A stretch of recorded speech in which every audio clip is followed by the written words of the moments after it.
Hello అండి, good morning.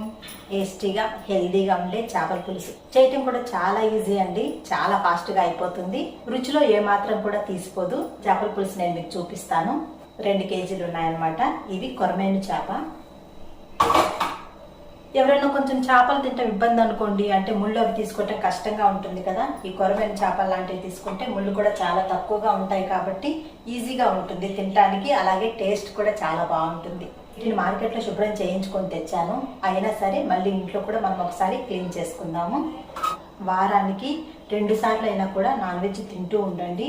రెగ్యులర్గా తినే అలవాటు ఉందనుకోండి, ఒక మోతాదు మాత్రమే తినండి. అదే పనిగా నాన్ వెజ్ తినకండి. ఎందుకు ఇలా చెప్తున్నాను అనుకుంటున్నారా? నిజమే, ఎక్కువగా నాన్ వెజ్ తిన్నా కూడా ఫ్యాట్ అది ఎక్కువ ఉంటుంది. అది తగు మోతాదులో తిన్నారనుకోండి, మన బాడీకి సంబంధించిన ప్రోటీన్ అందుతుంది. ఎక్కువగా దానికి అడిక్ట్ అవ్వకుండా ఉంటారు. సో తినటం మంచిదే, కానీ లిమిటెడ్గా తినాలి. Tea once in a blue moon లాగా టీ తాగుతూ ఉంటాను. ఎప్పుడు ఒక 3 మంత్స్కి ఒకసారి, 6 మంత్స్కి ఒకసారి అలా తాగుతాను. అది ఎందుకో తెలుసా? కావాలని తాగను, కానీ మిగిలిపోతే తాగుతాను. నవ్వుకోకండి. ఏంటంటే మా పనమ్మాయి కోసం పెట్టాను. ఈరోజు పనమ్మాయి రాలేదు, సో తన కోసం పెట్టండి టీ. ఎందుకు పాప నేలపాలు చేయటం, పొట్టలో పడేస్తే ఉంటుంది కదా అని అప్పుడప్పుడు కొంచెం టీ ఇవ్వటం కూడా బ్రెయిన్కి స్టిమ్యులేషన్, యాక్టివ్గా అవుతాము. సో తాగుతున్నాను. రెగ్యులర్గా నేను గ్రీన్ టీ తాగుతాను. ఈ మధ్య అలవాటు చేసుకున్నది, అది 1 మంత్ నుంచి. ఊటీ వెళ్ళొచ్చాను అనమాట. అక్కడ టీ చెట్లు చూస్తేనే నాకు టీ తాగాలనిపించింది.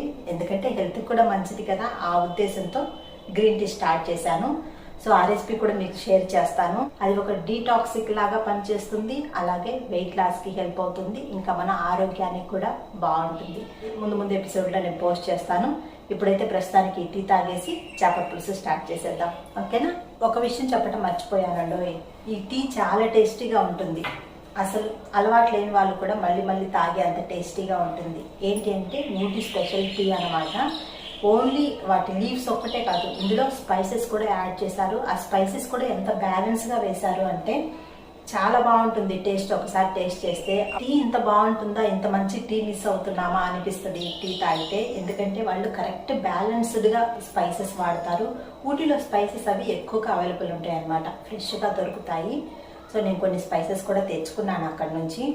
ఆ స్పైసెస్తో మేడ్ చేసిన టీ పొడి అనమాట. ఇది చాలా టేస్టీగా ఉంటుంది. మా పనమ్మాయి కూడా భలే నచ్చేసింది. రోజు తన కోసం టీ పెడతాను. తను రాలేదు ఈరోజు. తనకు పెట్టిన టీ నేను తాగుతున్నాను అనమాట. టీ అయితే తాగేసి చేపల పులుసు స్టార్ట్ చేద్దామండి.